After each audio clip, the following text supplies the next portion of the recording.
शरीर की दुर्गंध को हटाने के लिए हम अक्सर परफ्यूम, अत्तर या बॉडी स्प्रे का इस्तेमाल करते हैं दोस्तों। अगर आपके पसीने को ही सुगंधित में कन्वर्ट कर दिया जाए तो इससे बड़ा तोहफ़ा और कोई नहीं हो सकता है दोस्तों। यह कुदरत का ही करिश्मा है जो मनुष्य प्रजाति के लिए एक अनमोल तोहफ़ा प्रदान करता है। नमस्कार, आदाब, सत श्री अकाल दोस्तों, आप सभी लोगों का मेरे चैनल पर स्वागत है। आज हम बात करेंगे एक एप्पल फ्रूट फार्मिंग के बारे में, जिसे परफ्यूम फ्रूट के नाम से भी विश्व विख्यात है दोस्तों। कैपल फ्रूट का साइंटिफिक नेम होता है स्टेलोकार्पस बुरहल और यह काफ़ी ज़्यादा सिमिलर होते हैं सपोटा फैमिली से दोस्तों।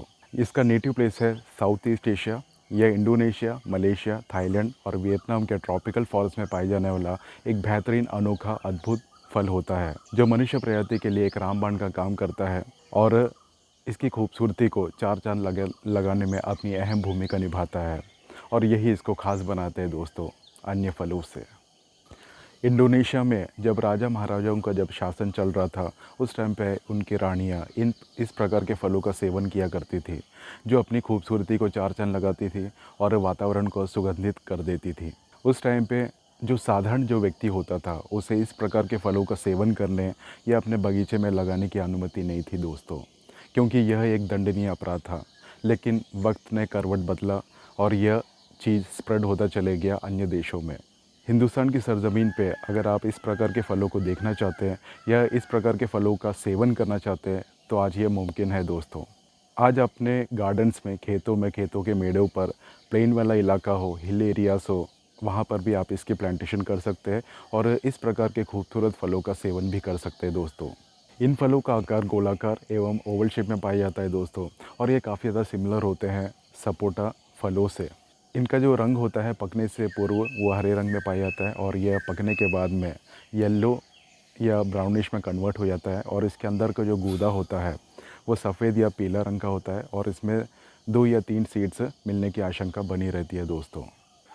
इन फलों का जो टेस्ट होता है वह मैंगो का खट्टा एवं मीठा, पाइनएप्पल और ऑरेंज का कॉम्बिनेशन भी मिल जाता है। जब आप इन फलों का जब सेवन करते हैं तो आप फील कर सकते हैं इसमें से एक लाइट एरोमा आता है जो आपको शरीर को भी सुगंधित कर देता है। और ऐसा मानना है जब आप इन फलों का जब आप सेवन करते हैं तो एक हफ्ते तक आपके शरीर से खुशबू प्रवाहित होती है और यही इसको खास बनाता है दोस्तों। इन पेड़ों की जो हाइट है वो 20 से 25 फुट का हाइट जाता है और इसकी जो कैनोपी होती है काफ़ी ज़्यादा विस्तृत और विकराल होता है और ये काफ़ी ज़्यादा खूबसूरत भी होता है दिखने में। इन पेड़ों को बढ़ने के लिए तकरीबन 5 से 7 साल का वक्त देना होता है। आप इसे ऑर्नामेंटल प्लांट के तहत आप इसकी प्लांटेशन कर सकते हैं दोस्तों। इनमें जब पहली बार जब फ्रूटिंग होता है तो ब्रांचेस में फ्रूटिंग होता है और उसके बाद से 2 या 3 साल के बाद आप इसकी जो फ्रूटिंग है वो इसके स्टेम्स में भी देख सकते हैं और ये काफ़ी ज़्यादा खूबसूरत और देखने में भी अनोखा होता है अन्य वृक्षों से दोस्तों। हिंदुस्तान की सरज़मीन पे ईश्वर के द्वारा दिया हुआ एक अदना तोहफ़ा होने के नाते हिंदुस्तान की हर प्रकार की मिट्टी में लगने की क्षमता रखता है दोस्तों। इसके लिए उपयुक्त जलवायु, उष्णकटिबंधीय इलाका होना चाहिए एवं ह्यूमिड वाला इलाका होना चाहिए। टेम्परेचर 30 से 42 डिग्री सेल्सियस तक होना चाहिए। अगर इससे थोड़ा कम भी होता है या इससे थोड़ा ज़्यादा भी होता है तो भी आप इसकी प्लांटेशन कर सकते हैं। जहाँ पे बर्फ़बारी होती है वहाँ पे इसकी प्लांटेशन मुमकिन नहीं है दोस्तों, और जहाँ पे बाढ़ग्रस्त वाले इलाके होते हैं वहाँ पर भी इसकी प्लांटेशन करना मुमकिन नहीं है दोस्तों। तो आप इन सब चीज़ों का ध्यान रखें, आप इसकी प्लांटेशन आराम से कर सकते हैं और इस प्रकार के फलों का लुत्फ़ उठा सकते हैं दोस्तों। इन फलों में कुदरती तौर पे औषधियों का समावेश होने के नाते ये आपके शरीर के बैड कोलेस्ट्रॉल को रिमूव करता है, किडनी के फंक्शनिंग को एनहेंस करता है। ये एक प्रकार का रिफ़्रेशमेंट फ्रूट भी है और एनर्जी बूस्टर भी है दोस्तों। जब हम अपने शरीर से मूत्र का विसर्जन करते हैं तो जो स्मेल आता है उसको भी रिमूव करता है, उबासी के स्मेल को भी रिमूव करता है, अच्छी गर्मी और ड्राई वाले कंडीशंस में भी एनवायरनमेंट को अपने कंट्रोल में करता है और अपनी अहम भूमिका निभाता है। कई कंपनीज इसके सुगंध के चलते फ्रूट्स और लीव्स का प्रयोग करके कई प्रकार के प्रोडक्ट्स मार्केट में लॉन्च करते हैं। इसका रेजिस्टेंस पावर भी ज़्यादा होता है दोस्तों और मेंटेनेंस कॉस्ट भी ज़ीरो होता है।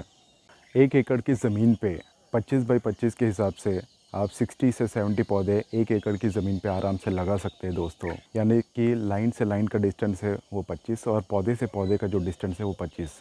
अगर इसे आप कम डेंसिटी फॉर्म में अगर आप लगाना चाहते हैं तो आप 30 बाई 30 के हिसाब से आप 47 से 50 पौधे 1 एकड़ की ज़मीन पे आराम से लगा सकते हैं दोस्तों।